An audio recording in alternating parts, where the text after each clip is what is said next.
My daughter-in-law scoffed when my son entered the courtroom, but when the judge saw me walk in behind him, he stopped and murmured in astonishment, "Why are you here?" The whole room fell silent as my daughter-in-law and her arrogant family exchanged panicked looks. I'm glad you're here. If you are watching this video, please like, subscribe to the channel, and tell me in the comments where you are listening to my story of revenge from. I want to know how far the noise in the courtroom has traveled. The noise cut out sharply as Judge David Miller entered and sat in the main seat. His piercing eyes swept the room. As he looked at Rick, my son, I saw a flicker of compassion in his gaze, but then he paused, fixing his eyes on me. I sensed the shock in that stare, as if he were seeing a ghost from the past. I advanced slowly toward the defense table. I placed my old leather briefcase on the wooden table. The dry thud echoed like a declaration of war. I pulled out the chair and sat down next to Rick, feeling my son's trembling hand beneath mine. The room was plunged into silence. Only the scratch of the clerk's pen on the paper could be heard. Judge Miller leaned forward, his eyes wide. His usual solemnity was gone. He moved his lips and, in almost a whisper, asked, "Why have you come here?" That question was like a blast of cold wind cutting through the room. Adela frowned, looking at me with distrust. Her parents were murmuring among themselves, their eyes filled with suspicion. Rick lifted his head, a confused look on his face and a fragile spark of hope. Seeing him, I felt my heart ache. He didn't know. No one in that room knew that I wasn't just a mother. I'd been someone else, someone whom all of New York City knew and called by name. Less than an hour earlier, the sky over New York City was gray and heavy. I stood by the car, carefully helping Rick with each step. His movements trembled, not only because of the wooden crutch that bore his weight, but also because of the cold stares of the crowd fixed upon us. The church bells in the nearby square were tolling, each mournful clang striking my chest, announcing an ill-fated day. I gripped the old leather briefcase tightly in my hands. Its worn edges reminded me of the years gone by. It didn't just contain papers, it held my family's honor, future, and faint hope as we faced the steps of the imposing courthouse. A small crowd had gathered. Some curious neighbors, some reporters with cameras ready, murmured a buzz like an overflowing swarm. "It's the Smith divorce," someone whispered. "They say it's getting really ugly. Poor guy, the son." I heard it with a sinking heart, but I kept my face cold, showing no weakness. Then, a luxury car screeched to a halt behind us. The door opened and Adela stepped out. She was wearing a red designer dress, the color of defiance, as if screaming to the world that she was the winner. Dark sunglasses covered half her face but didn't hide the arrogant smile on her lips. Her parents and brother followed her, heads held high, walking as if victory was already in their hands. Seeing them, I felt my insides twist. They didn't know what Rick and I had been through, the sleepless nights, the days of struggle to keep this home. I signaled for Rick to walk first, and I followed him in silence. My son, who was once a strong man, now leaned on crutches, his back stooped as if carrying the weight of the world. Each of his steps was like a knife through me. I wanted to scream to protect him from those pitying stares, but I could only clutch the briefcase tighter and walk with feigned calm. Inside the hearing room, the air was thick. The smell of old wood mingled with the tension. Adela was already seated at the defendant's bench, legs crossed. Her shiny red heels tapped the floor, each click a mockery. When Rick entered with difficulty, she sneered and leaned toward her mother's ear loud enough for everyone to hear. "Look, he's nothing but a crippled relic." I felt my blood boil, but I bit my lip to keep the rage from exploding.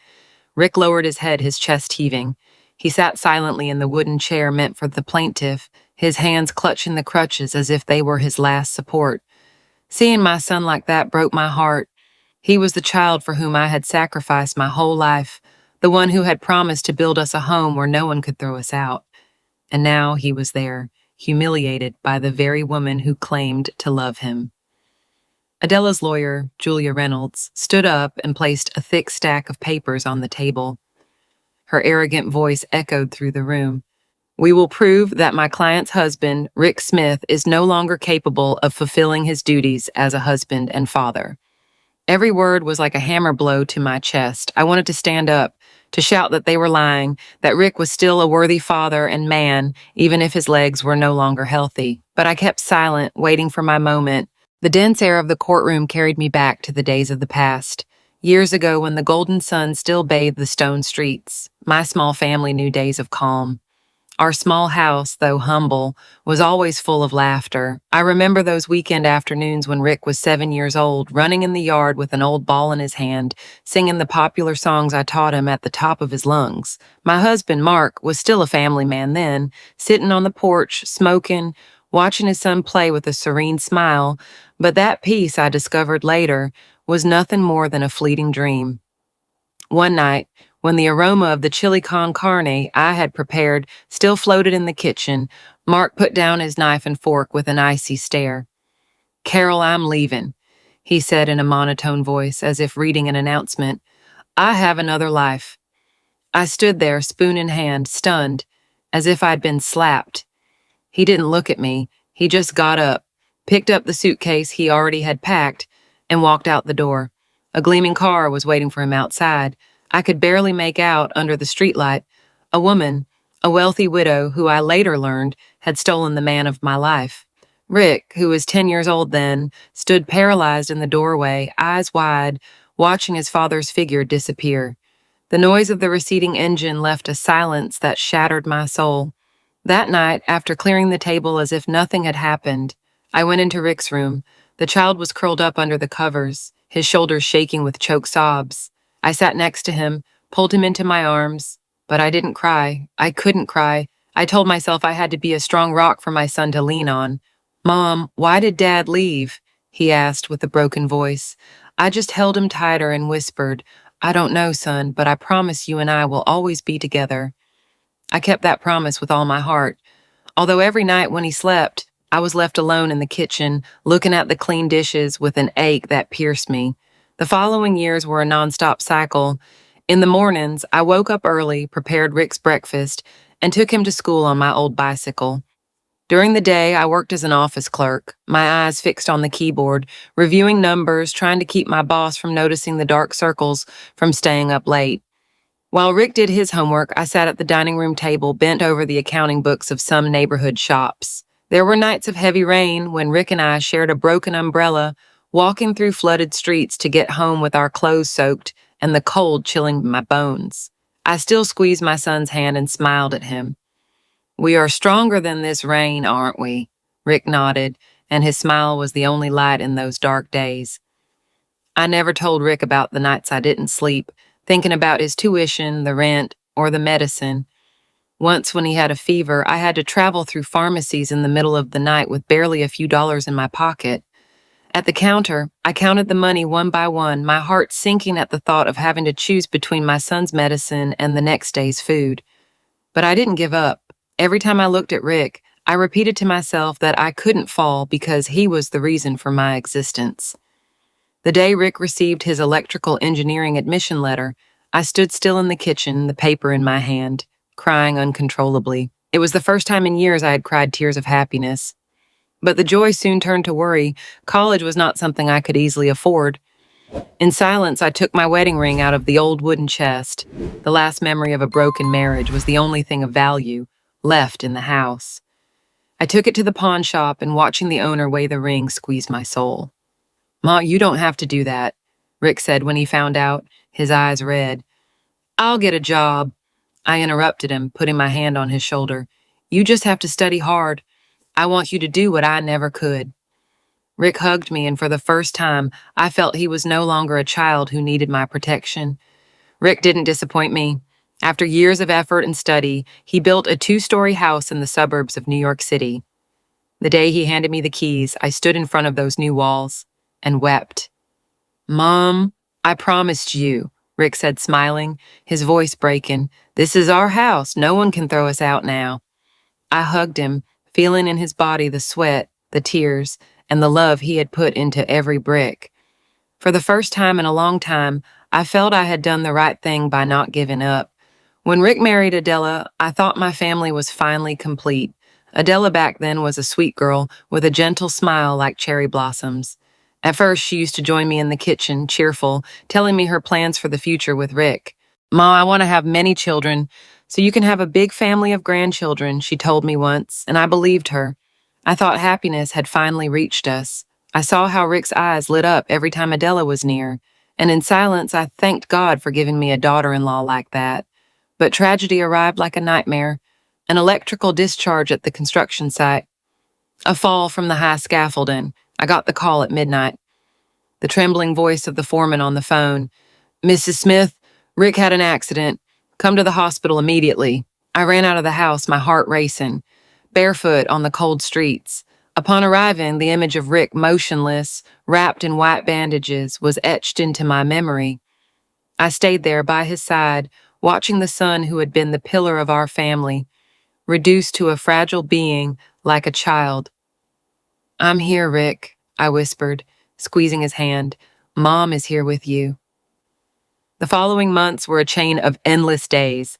Rick was recovering little by little, but his legs were never the same. The doctor said he would have to live with wooden crutches all his life. From being a strong, always smiling and talkative man, Rick turned into a silent shadow. He spoke less, and his gaze was often filled with sadness. Every time I saw him leaning on the crutches, taking hesitant steps in the yard, I felt someone was tearing my heart out.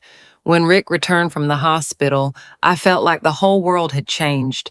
The two-story house my son had built with so much pride, which used to be filled with laughter, was now as silent as a tomb. I tidied the living room and transformed it into a space on the ground floor so Rick could move around more easily. Every time I looked at the simple bed I prepared for him, my soul ached. That room had been planned by Rick and Adela as their children's future playroom, but now it was nothing more than an improvised refuge for a man fighting against his own body.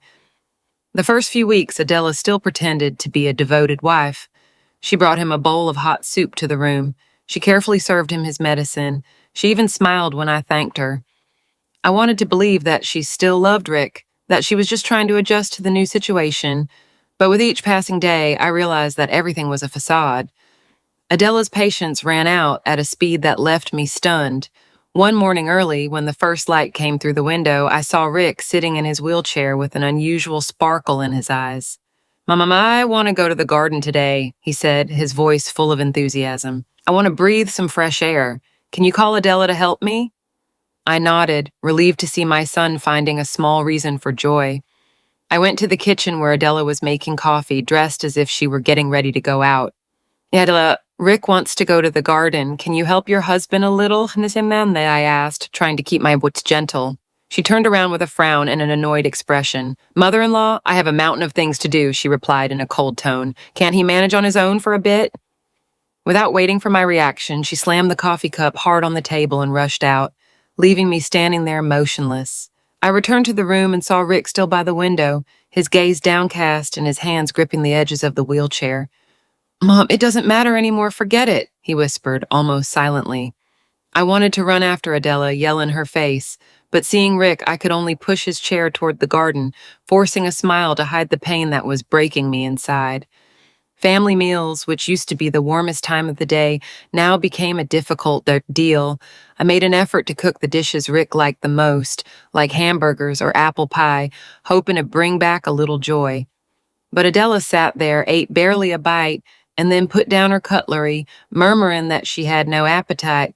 I still remember how she used to rave about my meatloaf before, how she laughed, saying she wanted to learn to cook it for Rick. Now, however, she looked at her husband with evident annoyance, as if sharing the table with him was a sacrifice. "Adela, are you feeling unwell?" I even asked her once, trying to keep the atmosphere calm. She only shrugged and murmured, "No, I'm just not hungry," but I knew well that it wasn't the food that took away her appetite, but Rick, and this whole family. Once from there, when I was passing by the kitchen to get water, I heard Adela's voice through the half-open door. She was talking on the phone. Her voice was low but full of calculation. "Don't worry.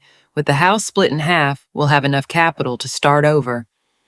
I froze, my heart pounding, as if someone were crushing it. The house Rick had built with sweat and tears. The house whose key he handed me with a son's pride was now becoming prey in her plan. I wanted to push the door open and confront her immediately, but I held back. I needed time. I needed proof. I needed to protect Rick from this cruel truth, at least for now. Adela also started changing outwardly. The simple dresses from before were replaced by expensive, tight, glittering outfits. Her lipstick was more intense, her perfume so strong that I had to open the windows every time she passed. She often went out at night with excuses like a meeting with old friends or going out to relax for a bit. I watched her leave, her heels loudly hitting the floor, and my heart sank. I remembered the days when she still held Rick's hand, smiling radiantly as they talked about their future. Now, every time she left, I felt she was not only leaving Rick behind, but also the promises that had once made me trust her. Rumors from the neighbors began to reach me one afternoon while I was buying groceries at the market. Mrs. Johnson, the regular vendor, pulled my arm and whispered, "Mrs. Carroll, I don't want to speak ill, but I've been seeing your daughter-in-law a lot lately with a strange man at the corner cafe. They're very affectionate. They laugh and talk like a couple." I smiled with effort and thanked her. But inside me, suspicion had already turned into certainty. I didn't want to believe it, but the pieces were slowly fitting together. Adela was no longer the girl I once considered a daughter. She had become a stranger with plans I still didn't dare to face. The worst came late one night when pain tormented Rick. I heard him groan softly in his room and, in a weak voice, call out, "Adela, can you help me massage my leg a little? It hurts too much."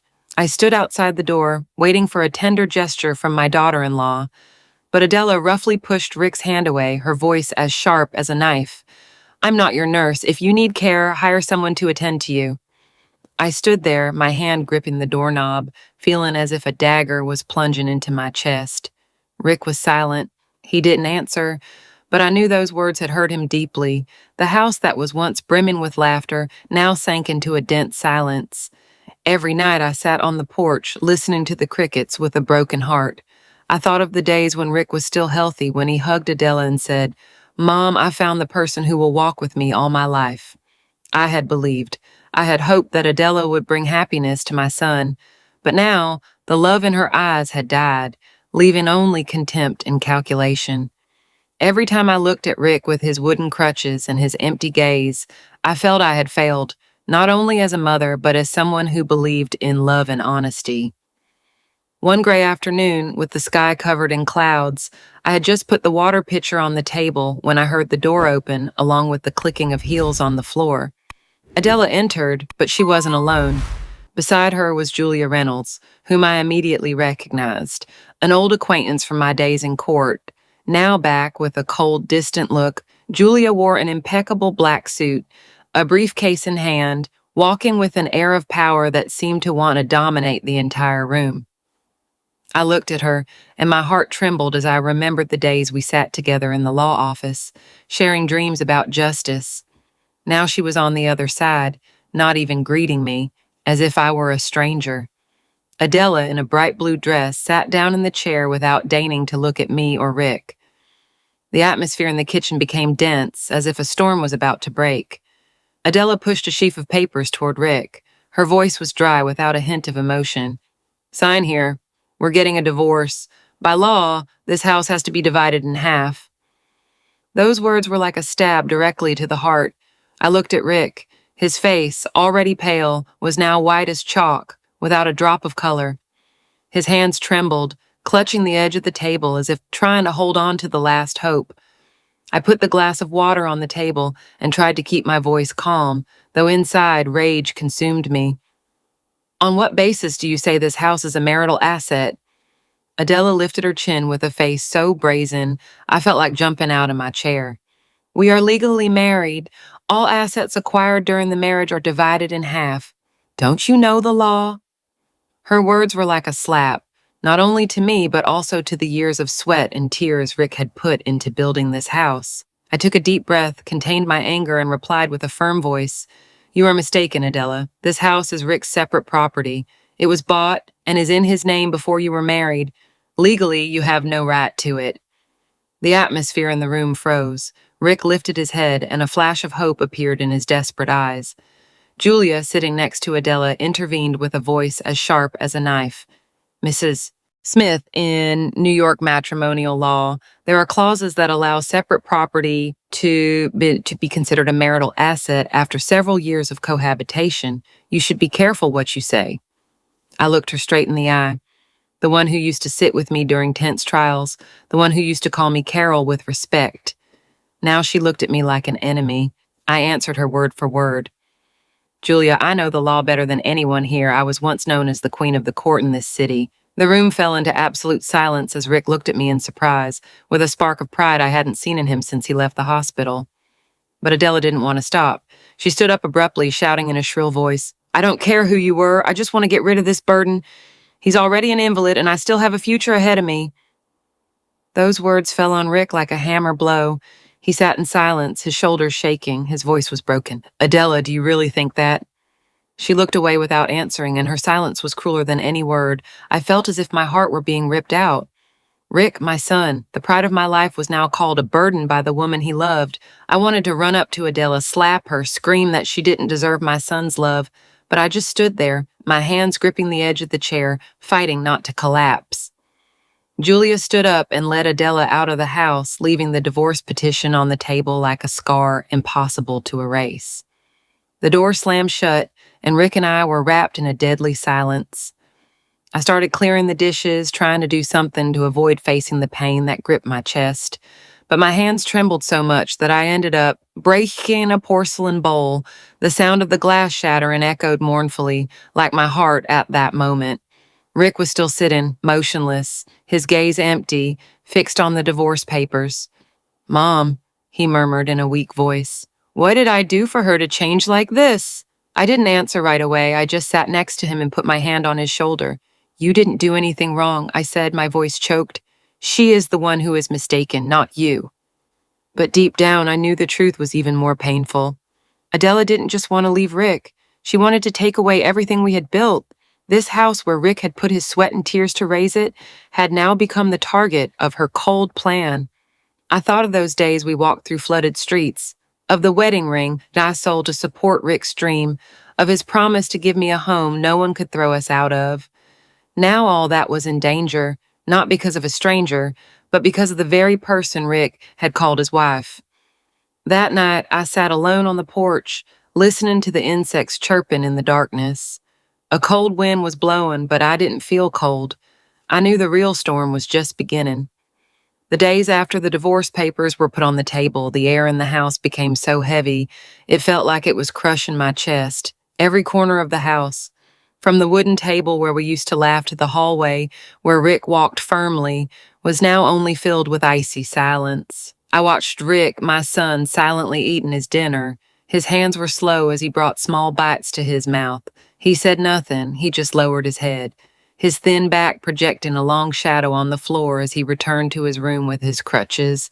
I wanted to run after him, hug him, tell him everything would be all right, but I knew those words of comfort would now only be like wind, unable to soothe his pain. That night, I tossed and turned in bed, unable to sleep. The faint moonlight filtered through the window, drawing weak lines on the ceiling. I thought of Rick, of all the years we had spent together, of the promise I had made to myself to protect him from all harm. But now it was the person he loved most who was shattering his heart. I felt helpless, as if all my years of struggle had been for nothing. Finally thirsty, I got up, put on a light jacket, and walked toward the kitchen. As I passed in front of Adela and Sarah, my little granddaughter's bedroom, I heard a murmur. Adela's cold voice cut through the wooden door like a knife. Sarah, listen carefully. Tomorrow in court, if the judge asks, you have to say your dad can't take care of you anymore. You have to say you don't want to live with a sick person. Do you understand? Those words were like a dagger straight to my heart. I froze, my hand clutching the glass, almost dropping it to the floor. Sarah's voice replied weakly and between sobs. But I don't want to lie, Mom. I love Dad very much. Her voice trembled, as if trying to hold on to the little love that still remained in her innocent heart. Adela responded harshly, without any patience. If you don't obey me, you and I will lose everything. Do you want to live miserably next to your poor grandma and your invalid father?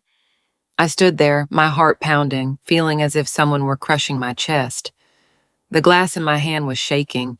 The water spilled out. Adela, whom I once considered a daughter, was now forcing her own 8-year-old daughter to lie, to betray her own father. Rage consumed me, but along with it, an indescribable sorrow. Sarah, my granddaughter, whom I love as my own blood, was being pushed by her mother into a cruel choice. In silence, I backed away.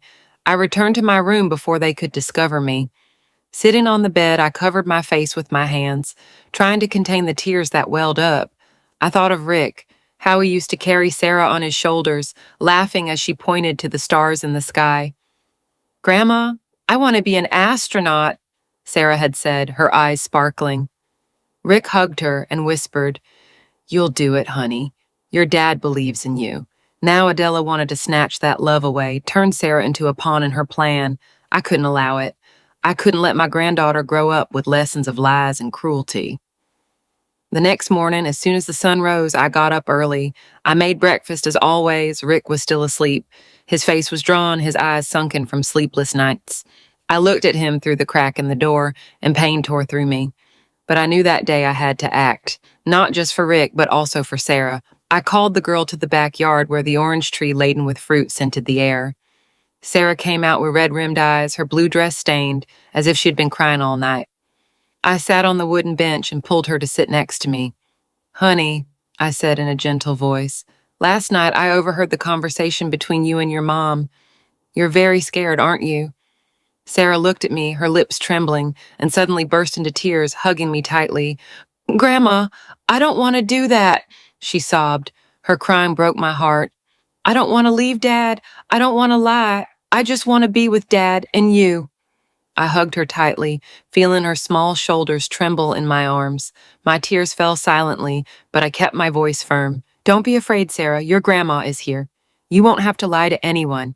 The truth is our most powerful weapon. Remember that." Sarah lifted her face. Her clear, tear-filled eyes looked fixedly at me. "But Mom says if I don't do what she wants, she won't let me see Dad," she whispered in fear. I dried her tears, my heart aching, but filled with determination. "Your mom is wrong," I said with certainty. "No one can tear you away from your dad or your grandma. I promise you, we are going to overcome this. Just like your dad and I have overcome so many difficulties." Sarah nodded, squeezed my hand, and at that moment, I felt a new strength awaken in me. I was not only fighting for Rick, but also for my granddaughter, so she wouldn't grow up surrounded by deceit and fear. After that night, I secretly overheard the conversation between Adela and Sarah. My heart burned with a fire of rage and pain. I could not allow my daughter-in-law to turn my granddaughter into a pawn in her cruel plan. But I knew that hurtful words or direct confrontations would not be enough to protect Rick and Sarah. I needed evidence. I needed a truth sharp enough to break the armor Adela had built. And that's how I decided to turn to an old acquaintance from a life I thought was buried, Alex Reed, an experienced private investigator who had once been my ally in the days when I myself faced the courts. Alex's office was hidden in a small alley in New York City, where the smell of old tobacco mixed with untold secrets. The room was tiny, dimly lit by an antique desk lamp filled with yellowed folders and black and white photographs. When I pushed the door open and entered, Alex was sitting behind the desk, a half-smoked cigarette in his hand. Seeing me, he jumped up, his eyes wide with surprise. "Mrs. Carroll!" he exclaimed in a voice hoarse from the smoke. "My goodness, how many years has it been? I thought you had retired completely." I smiled coldly, though I felt a dull ache inside. My past life. Those days when they called me the queen of the court were now just a distant memory. But today I had to return to it for my son and my granddaughter. I sat down in the wooden chair across from Alex and broadly told him Rick's story, the accident, the change in Adela, the divorce lawsuit, and the plan to force Sarah to lie. Alex listened in silence, nodding with the sharp gaze of an old wolf sniffing its prey. "I understand," he said in a low tone. "Leave it to me.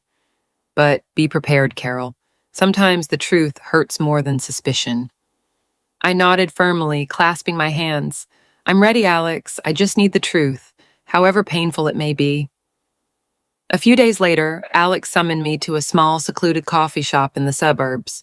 When I arrived, he was already sitting in a corner, a cup of black coffee in front of him, and a thin folder on the table. He pushed the folder toward me without saying anything. I opened it and felt my heart stop. The photos inside were clear. Adela in a striking red dress, arm in arm, with a burly, elegant man leaving a luxury hotel in Manhattan. She was smiling radiantly, her eyes sparkling, very different from the cold, bitter face she showed Rick. I took the photos with trembling hands, feeling as if ice were pouring into my chest. "His name is Donald Hayes," Alex murmured in a grave voice. "A real estate mogul known for seducing women with promises of property only to walk away with their assets later. He has an army of lawyers and powerful contacts who cover everything up." I looked at a photo where Adela wore a shiny bracelet I had never seen before. "This is not a fleeting affair," Alex continued. "Hayes is picking up the tab for all her expenses, from fancy restaurants to expensive dresses. I suspect this is a calculated plan, Carol. She wants Rick's house, and Donald is behind it." My heart filled with pain and rage. While Rick fought every spasm of pain, trying to take steps with his damaged legs, Adela, the wife he loved so much, was enjoying herself next to another man, planning to take away the home my son had built with his whole life. I thought of the nights Rick looked out the window with empty eyes and felt like screaming against such injustice. "How far has she gone with him?" I asked, my voice broken by contained fury. Alex sighed and shook his head. "Very far, Carol. I found hotel receipts, plane tickets, and even bank transfers from Donald's account to hers. This isn't just a romance, it's a business deal. I paid Alex, asking him to keep watching. I need every possible piece of evidence, even the smallest ones," I told him in a firm voice. Alex nodded with a look full of understanding. "You are still the Carol I knew," he said, tough as steel. "But be careful, Donald is not an easy person to confront." I smiled coldly, but deep down I knew I had no other option. This was not just a divorce. It was a battle to protect my family. That night, I hid the envelope with the photos in the locked drawer of my room. I didn't want Rick to see them. I didn't want him to face the truth that his wife had betrayed him so brazenly. Rick had suffered enough. The accident, Adela's insults, the pitying looks from people. I couldn't allow another stab to shatter his heart. During dinner, Adela appeared, dressed ostentatiously as always. She sat at the table and quite naturally suggested, "Mom, I think we should sell this house and move into a more comfortable luxury apartment. Living here is getting boring, don't you think?" I looked her straight in the eye with a cutting coldness. "This house is Rick's effort," I said in a quiet but sharp voice. "It's not something you can sell at your whim." Adela tensed, moving her lips as if she wanted to answer, but she only kept silent and began serving food to Sarah. I looked at Sarah and saw how her small eyes avoided mine, and I felt a sharp pain in my chest. She knew too much, but was too small to carry that weight. Seeing her, a new strength was born in me, not only to protect Rick, but also to shield Sarah's innocence from the scars her mother was trying to leave on her. The morning of the first hearing, it was drizzling. The drops were falling crookedly, like my own tears. I helped Rick get out of the old car. Each of his steps was heavy, not only because of the wooden crutch, but also because of the invisible burden on his shoulders. His face was haggard, his eyes sunken from sleepless nights. But he still gave me a weak smile so I wouldn't worry. "Mom, I'm fine," he said, though his voice trembled, and I knew he was trying to hide the pain. I squeezed his hand tightly, trying to pass some of my strength to him, although inside my heart was sinking, thinking about what was coming. On the other side of the courthouse, a luxury car screeched to a halt. Adela stepped out proudly, dressed in a sparkling emerald green dress, a triumphant smile on her lips, as if victory were already secured. Her parents and brother followed her, laughing and talking loudly, as if they were going to a party instead of a trial. Seeing them, my stomach clenched. They didn't understand Rick's years of sacrifice to raise this home. They didn't see the sleepless nights I spent protecting my family. For them, everything was a game, and Rick, the easy prey. Inside the hearing room, the air was charged with the smell of old wood and tension. Rick sat on the plaintiff's bench, gripping his crutch tightly, his gaze fixed on the floor, as if wanting to escape from all the stares. I stood behind him in silence, waiting for my moment. Adela took the defendant's bench, crossing her legs, her heels tapping the floor, each tap like a mockery. She looked at Rick coldly, without a hint of emotion, as if he were no longer her husband. Julia Reynolds, Adela's lawyer, stood up. Her firm voice resonated throughout the room. Your Honor, my client, Mrs. Adela Torres, has had to endure an unsustainable life next to a disabled husband. For many years, Mr. Rick Smith has lacked the capacity to work, and he doesn't have enough health to fulfill the role of a husband and father. We request the divorce and the division of assets, including half the value of the house they have shared during their life together. Every word of hers was like a stab in my heart.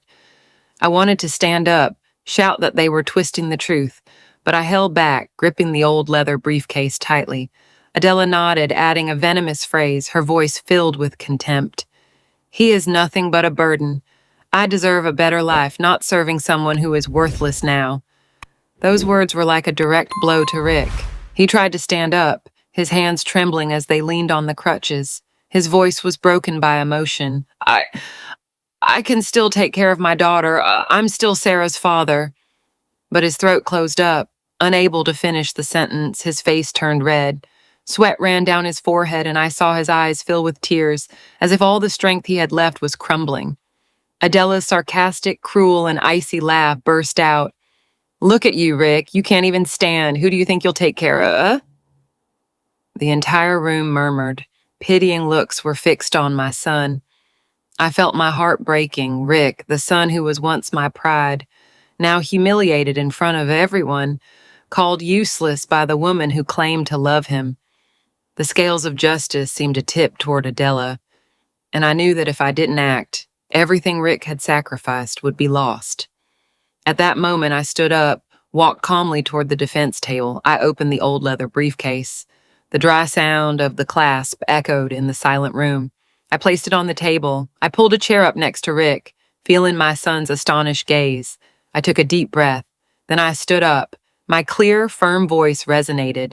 From this moment on, I, Carol Smith, will be the legal representative of my son, Mr. Rick Smith. The entire room fell silent, as if time had stopped. Julia was petrified, her eyes wide with shock. Adela stared at me open-mouthed. Her face turned pale as if she had seen a ghost from the past. The older people in the room began to murmur. Some whispered, "Is that Carol Smith, the queen of the court?" I felt the wave of surprise spread, but I kept my eyes fixed on Judge Miller, who hadn't taken his eyes off me. The judge tapped the gavel lightly. His voice was trembling, filled with doubt and respect. "Mrs. Carol Smith, are you the queen of the court?" That question swept through the room like a wind, unleashing a general murmur. Rick looked at me with moist, incredulous eyes, as if for the first time discovering that his mother was not just a mother. The elders present began to nod, murmuring among themselves about the stories of the past, about that woman who once made rival lawyers tremble. I nodded, my voice firm. "Your Honor, I have never stopped believing in justice." Those words were not only for the judge, but also for me, for Rick, and for those who looked at me with a mixture of curiosity and respect. I felt the strength of the past days awaken in me, as if the flame I thought had been extinguished a long time ago had been lit again. I looked at Adela and saw her step back. The triumphant smile had disappeared from her lips. Julia, who was once my friend, lowered her head as if she knew she was facing an opponent she couldn't underestimate. In the next hearing, the atmosphere in the courtroom was tense, like a rope about to break. The room was full of journalists with pens ready, curious neighbors. Everyone was drawn by the news that the Queen of the Court had returned, a rumor that had spread like wildfire throughout New York City. I walked in hand with Rick, feeling my son's trembling hand squeeze my arm. He said nothing, but a flicker of hope shone in his tired gaze. I squeezed his hand gently, wanting to tell him I was there and wouldn't let anyone take away what belonged to him. Adela was sitting in the defendant's bench, dressed with the same elegance as always, although her usual smile no longer had the same sparkle. Beside her, Julia Reynolds, her lawyer, looked tense, clutching a stack of documents as if they were her last resort. Adela's family, her parents and brother, occupied the bench behind, but their loud laughter and comments from the previous day had disappeared, replaced by nervous and complicit glances. I knew they also felt that the tide was turning, even if they didn't yet understand what was coming. Judge Miller entered with his usual solemn bearing. He gestured for me to begin. I stood up, opened my old leather briefcase, and took out a package of carefully organized documents. Your Honor, I said in a clear, firm voice, I present as the first evidence the property documents for the house located in the suburbs of New York City. All records clearly indicate that this house was purchased and titled in my son Rick Smith's name 2 years before his marriage to Mrs. Adela Torres. I placed the papers on the table one by one like someone laying bricks to build a wall of truth. The court clerk took the documents, reviewed them in detail, and nodded. Confirming their authenticity, Judge Miller looked at them, nodded as well, and a slight gesture of approval escaped his sharp gaze. The room erupted in murmurs. The rumor spread like a wave. The faces of Adela's parents turned pale. Her brother lowered his head, and Adela clenched her fists while biting her lips to contain her rage. Julia stood up immediately. Her voice still tried to sound haughty, although it was already trembling. Your Honor, although the house may be considered separate property, during the years of cohabitation, it became the marital residence. According to New York matrimonial law, this fact can be taken into account for the equitable distribution of assets. I interrupted her with a harsh voice, giving her no space to continue. Miss Reynolds, the law is very clear. The common residence does not change the right of ownership over an asset acquired before the marriage. This house is my son's untouchable separate property. The atmosphere in the room tensed even more. Under the table, Rick squeezed my hand hard, and I felt the heat of his trembling. I looked at him, and that spark of hope shone again in his eyes, as if for the first time in a long time he believed we could win, but I knew the property papers were only the first step. I didn't give them time to react and threw down the second piece of evidence, a small USB stick that contained something capable of shaking the entire trial. Your Honor, I said in a calm but cut-in voice, I wish to present a recording made the night before the first hearing. I handed the USB to the clerk, and when the recording began to play, the entire room fell silent. Adela's voice was heard, loud, harsh, and cruel. Sarah, listen carefully. Tomorrow in court. If the judge asks, you have to say your dad can't take care of you anymore. You have to say you don't want to live with a sick person.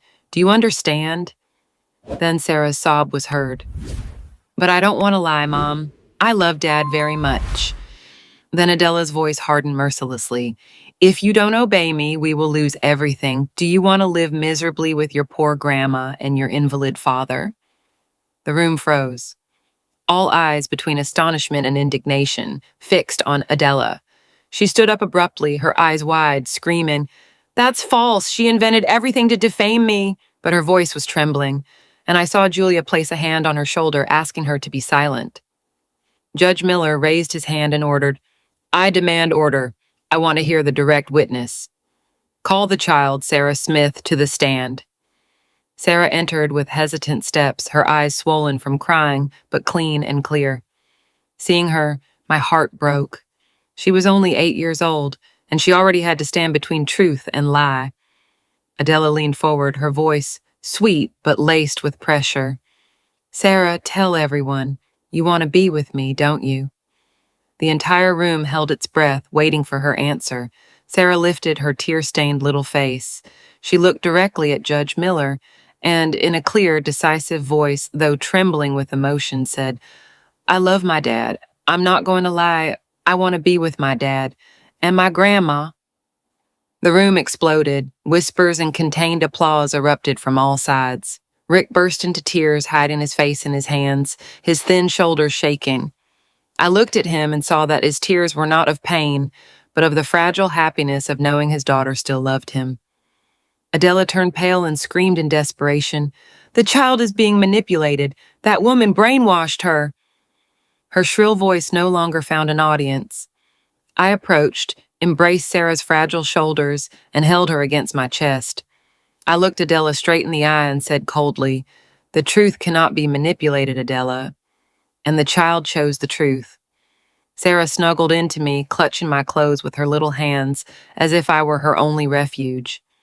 Judge Miller banged the gavel repeatedly to calm the room, but I knew the course of the trial had already changed completely. Julia lowered her head, unable to refute anything. Adela's family remained motionless, their eyes filled with shame. I looked around and saw compassionate faces, heads bowing in a sign of respect. Suddenly, Adela stood up again, her eyes frantic and her shrill voice cutting through the silence. Don't believe her. She's nothing but a failed lawyer. She lost an important case so humiliatingly that she had to abandon her profession. Who can trust someone like that? Her words exploded like a bomb. The entire room stirred. The murmurs grew like a wave. Some journalists hastily wrote, their pens scratching the paper. I looked at Rick, who lowered his head, tightly gripping his crutches, as if fearing that my past would ruin everything we had achieved. Sarah, next to me, squeezed my hand hard. Her clear eyes reflected pure concern. I took a deep breath, feeling my chest burn. Adela's words were not only a blow to my honor, but also a desperate attempt to shake Rick's and Sarah's confidence.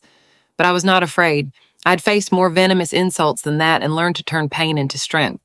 I stood up. I walked to the defense table and fixed my gaze on Judge Miller. My voice sounded strangely calm, but every word was as sharp as a razor. Yes, I left the legal profession, but not because I was weak. Many years ago, I lost an important trial, and it was not due to lack of skill or evidence, but because my ex-husband and his wealthy mistress bribed the judge. Every document, every one of my arguments was impeccable. But the final ruling was a brazen distortion of justice. My honor was buried under dirty money, and I decided to retire to preserve my dignity. The room fell into absolute silence. All eyes were on me, no longer with curiosity or pity, but with deep empathy. Rick lifted his head, his eyes full of tears, looking at me as if for the first time he understood the whole truth of what I'd lived through. I felt Sarah squeeze my hand harder, and I knew my words were not only defending my honor, but also showing my son and granddaughter that I had never bowed to injustice. I continued speaking in a firm voice, without trembling.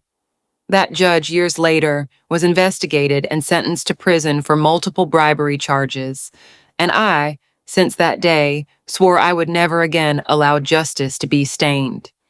Today I am here not for fame, but for my son, for my granddaughter, and for the truth our family deserves. I paused, observing the room, and I saw the slow nods of the elders, who had heard of me, the queen of the court of other times. Just then, Judge Miller leaned forward, tapped the gavel gently, and his eyes shone with a respect impossible to hide. I can attest to Mrs. Smith's words, he said in a grave, firm voice. Many years ago, when I was just a young lawyer, it was Mrs. Carroll who defended me in a similar case. She has been the person who has valued truth and law most of all those I have known.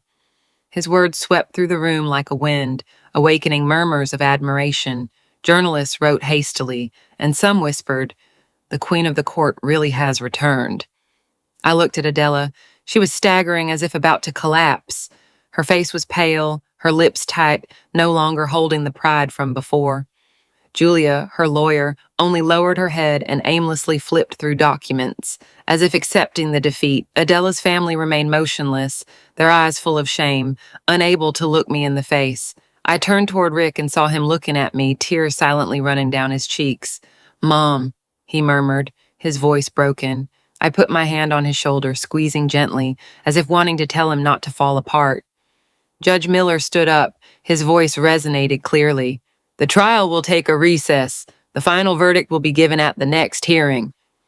The dry bang of the gavel sounded loud, like a definitive end to the truth that had just come to light. When we left the courtroom, the crowd parted to let us through. Some strangers approached, murmuring, "She's so strong." Justice spoke at last. An elderly woman took my hand, her eyes full of tears. "Thank you, Mrs. Carroll. You restored our faith that the truth still has value." On the day of the sentencing, the room was packed. There was no longer any room to even stand. Journalists, neighbors, and even strangers from all over New York City arrived, as if the entire city was holding its breath, awaiting the outcome of a story that had shaken every corner. I entered hand in hand with Rick. I felt his trembling fingers clutching my arm. Sarah walked by our side. Her clear eyes reflected concern, and her small hand squeezed mine tightly, as if afraid of getting lost. I smiled at her, trying to calm her, although inside my heart was beating violently, as if I were facing a crossroads of destiny. Adela was sitting in the defendant's bench, her face pale, without the pride from before. Her elegant dress now looked out of place, like a shell that could no longer hide her defeat. Julia, her lawyer, was by her side, her gaze low and her hands clasped, as if trying to hold on to the last remnants of dignity. Adela's family, her parents and brother, were also present, but they no longer laughed or talked as before. Their nervous, fleeting glances revealed that they knew the storm had arrived and they had nowhere to hide. Judge Miller entered imposing, filling the room with solemnity. He sat in the main chair. His sharp eyes scanned every person. The silence was absolute. Only the rustle of papers and the contained breathing of the audience could be heard. He cleared his throat, and his grave voice sounded like a hammer blow of fate. After reviewing all the evidence and testimonies, the court issues the following judgment. The divorce between Mrs. Adela Torres and Mr. Rick Smith is approved. The full ownership of the house in the suburbs of New York City remains with Rick Smith, as it is a separate asset acquired before the marriage. The custody of the minor, Sarah Smith, is granted to her father, Rick Smith, and her grandmother, Mrs. Carol Smith. Mrs. Adela Torres will not receive any financial benefit and will only be able to visit her daughter under judicial supervision. The room exploded. Whispers and contained applause erupted from all sides. Rick burst into tears. He collapsed onto my shoulder. His thin body trembled as if an unbearable weight had finally been lifted. Sarah ran into our arms, hugging us tightly. Her tears soaked my clothes. "Grandma, Dad, I get to stay with you," she sobbed with a broken voice mixed with relief and joy. I hugged them with all my strength, feeling the warmth of the two people I loved most. Tears ran down my face, but they were not of pain. They were of happiness, of relief, of knowing that our family was safe. Adela stood up abruptly, her face twisted with rage, screaming hysterically, "It's not fair! I'm going to appeal! You can't do this to me!" Her shrill voice resonated, but no one paid attention to her. Julia placed a hand on her shoulder and murmured, "It's useless, Adela. We lost." She took a few shaky steps, as if all her strength had abandoned her. Her family stood up silently, heads down, and left the courtroom, not daring to face the looks of contempt surrounding them. I watched them walk away without feeling an ounce of satisfaction. I only felt sadness. Sadness for Adela, who was once my daughter-in-law, part of our family, but who chose the path of betrayal and ambition. A few days later, I heard the neighbors say that Donald Hayes, the real estate mogul behind Adela, had cut off all communication with her as soon as he learned she had lost the lawsuit. He no longer picked her up or paid her luxury bills. Adela had to live alone in a dilapidated rented apartment in the outskirts, pointed at and rejected by everyone. One morning, Mrs. Johnson, the market vendor, whispered to me, "Mrs. Carroll, I saw her packing her things. No one knows where she went." As if she wanted to flee from everything. I nodded without saying anything, but deep down I only wished Adela would find a new path, although I knew she would have to live with what she had caused. Meanwhile, we, Rick, Sarah, and I, began a new life under the roof we loved so much. I dedicated my time to taking Rick to rehabilitation therapies, watching him slowly regain his self-confidence. At first he was still shy, but every time Sarah ran to him, hugged him, and yelled, "Dad is my superhero," I saw Rick's eyes light up, as if a spark of hope was igniting again. I helped Sarah with her homework. We drew colorful pictures together, and every night the kitchen was filled with the aroma of the dishes I prepared. The family meals that were once overshadowed by Adela were now full of laughter. Sarah told stories from school. Rick teased her playfully, and I stood there watching the two beings I loved most, my heart warm, as if a storm had never passed. One sunny afternoon, I saw Sarah secretly take my old heels out of the closet. She put them on and walked, wobbling, with the pose of a lawyer. "Grandma, when I grow up, I'll be as good as you," she shouted, and then burst into laughter. Rick, sitting in the chair on the porch, looked at her with eyes full of happiness and rebirth.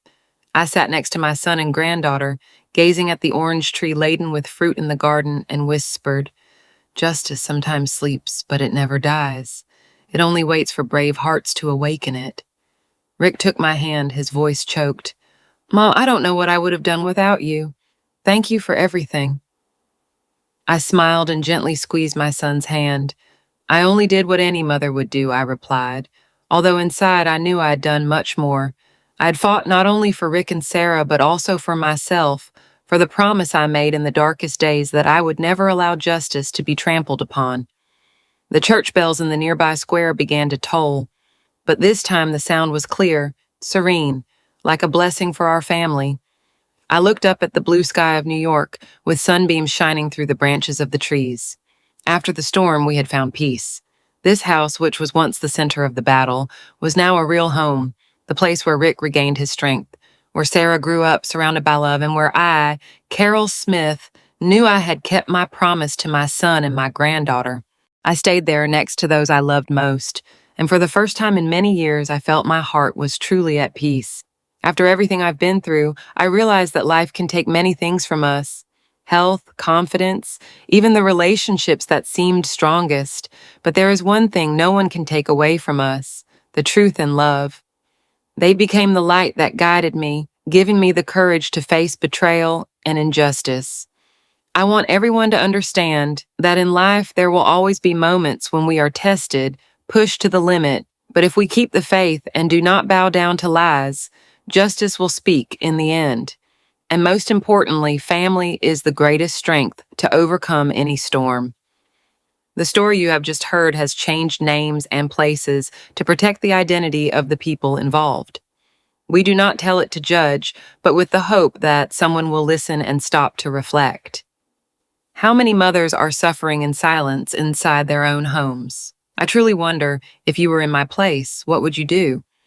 Would you choose to keep silent to maintain the peace, or would you dare to face everything to reclaim your voice? I want to know your opinion because every story can become a candle that illuminates the path for others. God always blesses, and I am sure that courage will lead us to better days. At this moment, on the final screen, I will leave two of the channel's most beloved stories. I am convinced that they will surprise you. Thank you for staying with me until this moment.